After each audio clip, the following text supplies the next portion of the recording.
Moff Gideon at the end of The Mandalorian Season 2 was bested and defeated by djarin, the Mandalorian, giving up his dark saber once and for all and finally going to jail.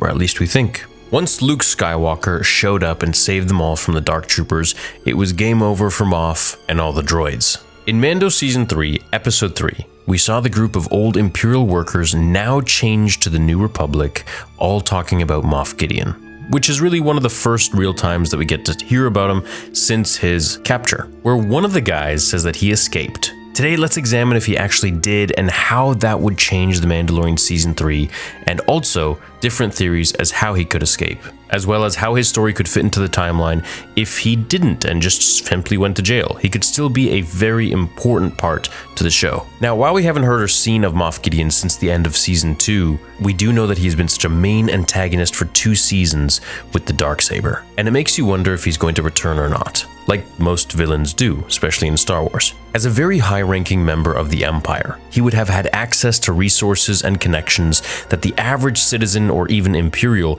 could only dream of. This means that it would have been relatively easy for him to secure the help of the Empire in escaping from his tribunal. The Empire would have seen the capture of Moff Gideon as a significant loss, and they would have done everything in their power to prevent it. Now, after the fully operational Death Star, the Empire just muscled their way through the galaxy, using their military strength to get whatever they wanted. And the reason for this was simply because nobody could stand up to them. Once the Death Star existed, if you said no to the Empire, you got your planet blown up. So essentially, do what they want or say goodbye to everything. Now, Moff Gideon is a very cunning and resourceful individual, as evidenced by his successful takeover of the Mandalorian Darksaber from Bo-Katan. Now, details on how he took it from Bo is still yet to be revealed, but I guess we'll find out. I think it's very in his character to have planned and orchestrated his escape from the War Tribunal with the help of the Empire.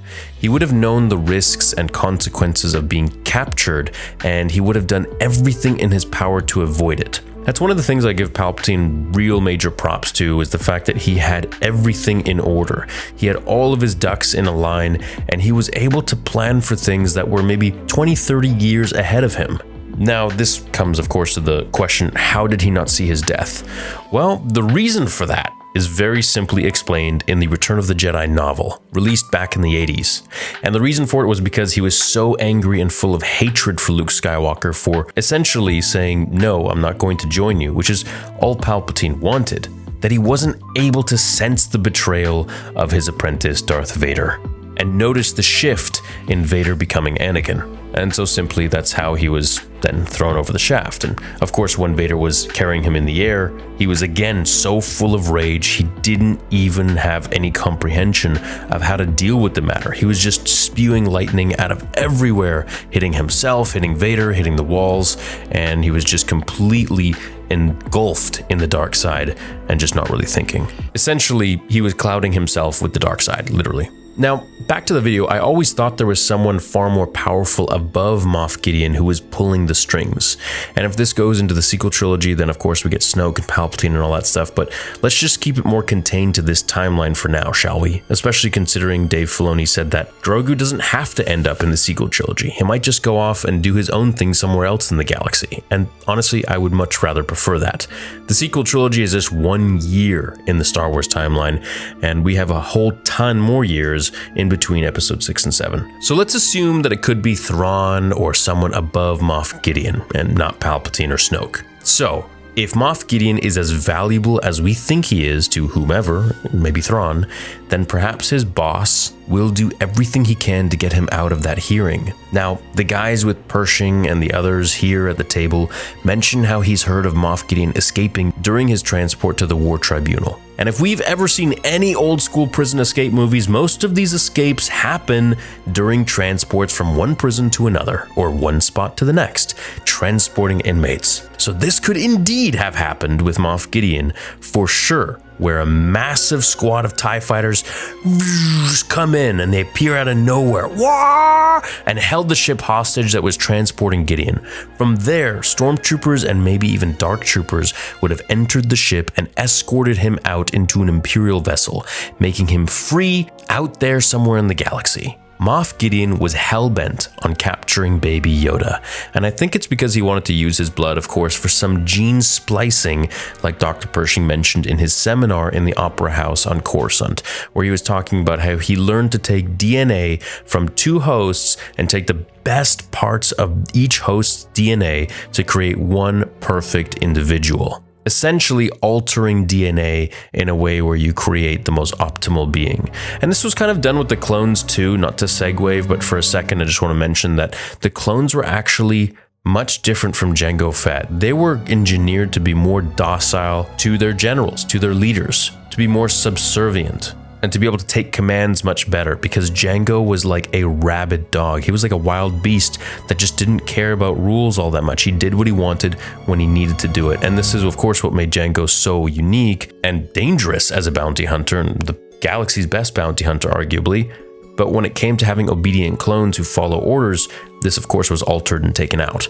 I believe Pershing was very valuable to the Empire because of his unique ability and research discoveries with cloning that perhaps nobody else was able to do, other than the long eradicated Kaminoans who were engineering everything. Now, I must mention, the first cloned being, I believe, was a mutated creature with shovels for hands that the Kaminoans used as diggers. And I think they were hired by a company to create these monstrous beings. You can learn all about them and the history of Kamino in my Kamino history video that I released several years back. There's a lot of really cool information in there that actually I'm going to go and watch after this video too, just to brush up on everything. So with Moff Gideon out there, he will be on the hunt for Mando, and this time with a vengeance like never before, so that he'll never get captured again.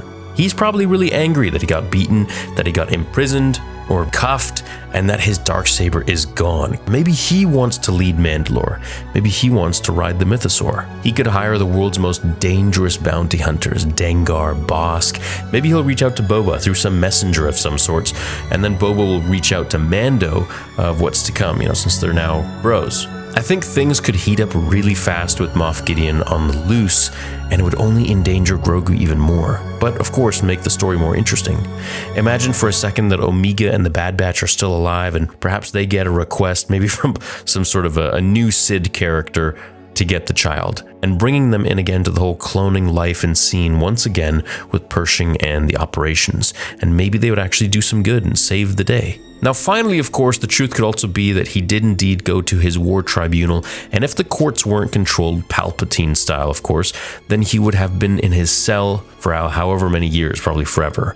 Now, this could also be interesting because he could act as a possible lead or a source for information that Din Djarin would require from him, like when Daniel and Johnny went to visit Kreese in jail for information on Terry Silver and Cobra Kai. In this scenario, Moff Gideon could provide valuable information or insights to Din Djarin and his allies about the inner workings of the Empire or other key players in the galaxy, perhaps if he was shaved 10 years off of his sentence or something like that, or threatened in some sort of way. And lastly, there's also the theory, which the other guy mentioned in the group there, that he did go to the Mind Flayer and his memory did get absolutely erased. So maybe he's like a nice person now, who knows?